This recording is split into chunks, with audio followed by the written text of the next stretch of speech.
What does wealth really mean? And what's our responsibility when we have it? Good questions. Today, we're doing a deep dive into a story you probably know, or think you know, the biblical parable of the rich man and Lazarus. Right. It's often kind of simplified, but it's packed with these really profound insights. Yeah, and it can be misunderstood.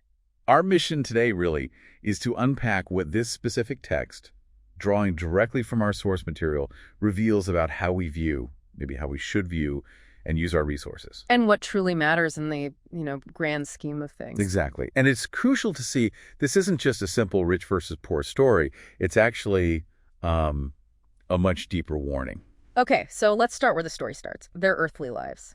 We meet this rich man first. Mm-hmm. He's interestingly unnamed, but he's described by, well, his incredibly lavish clothes, purple and fine linen, stuff for royalty, basically. Top tier stuff, yeah. And he's living opulently, day in, day out. But that anonymity, it's striking, isn't it? Especially when the poor man is named.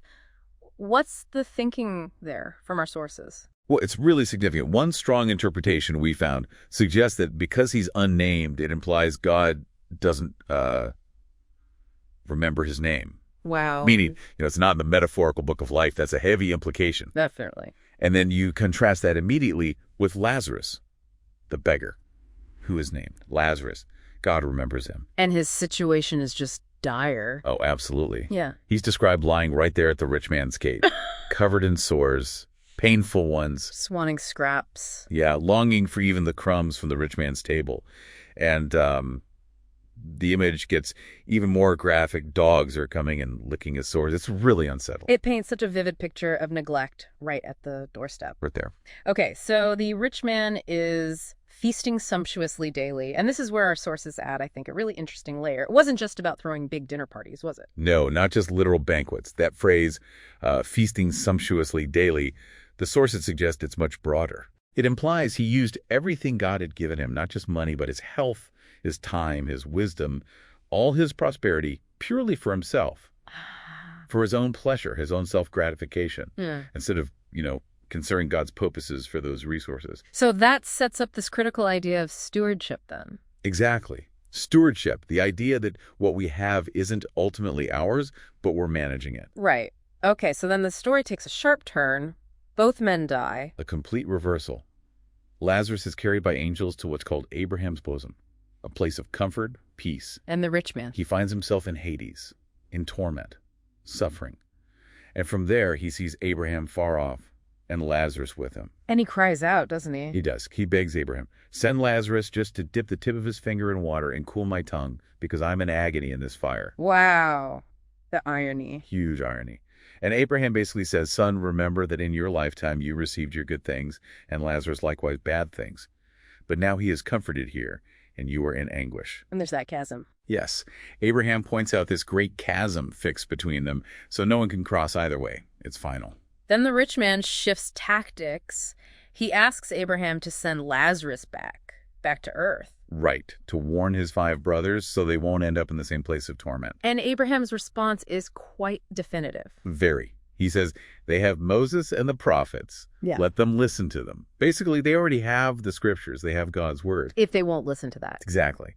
Abraham says if they don't listen to Moses and the prophets, they won't be convinced even if someone rises from the dead.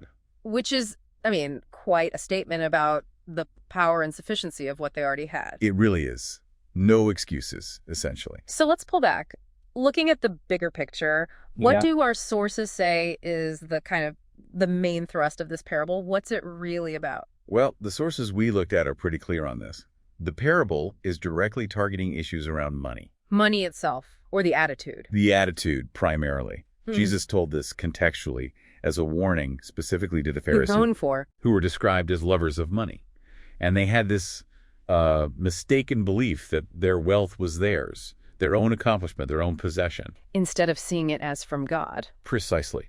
The core issue isn't having money, it's the misconception that it's not ultimately God's.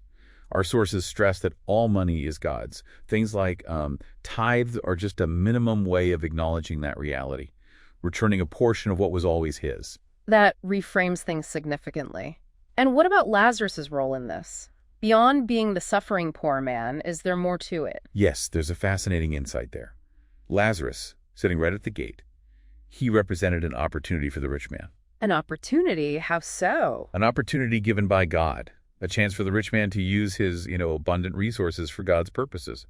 And helping the needy like Lazarus is clearly one of those purposes. So by ignoring Lazarus... By ignoring Lazarus day after day, he wasn't just being callous. He was effectively rejecting God's work, rejecting the opportunity God placed right in front of him. That ties it back to something deeper than just social commentary then. It connects to faith. Absolutely. Our sources emphasize that connection. Whether you're talking before Jesus or after, faith in God, faith in the Messiah, has always been expressed through obedience. How did that look practically? Well, it could be keeping the law, offering the prescribed sacrifices, or later following Jesus' direct teachings. For the rich man, being a supposed son of Abraham. Which implies a covenant relationship. Right. But his actions specifically, his inaction toward Lazarus, showed a fundamental lack of true obedience, a lack of living faith. So this deep dive really shows, doesn't it, that this isn't just a simple rich, bad, poor, good story. Not at all. It's much more nuanced. It's a profound teaching on stewardship, recognizing divine opportunities, and really examining where we place our ultimate value. And connecting that to the bigger picture. Yeah, the story really challenges all of us, I think. It pushes us to consider not just what we possess, but how we're using absolutely everything. Our money, sure, but also our time, our talents. All of it. All of those resources. Are we using them in ways that align with God's purposes, or mostly for ourselves, like the rich man? Which leads to a final thought, maybe something for you, the listener, to reflect on. Who are the Lazaruses at our own gates today? They might not be literally covered in sores outside our homes. Right. But what opportunities for genuine God-honoring stewardship, using what we have for his purposes, might we be overlooking in our everyday lives? Even if we aren't, literally feasting sumptuously every single day,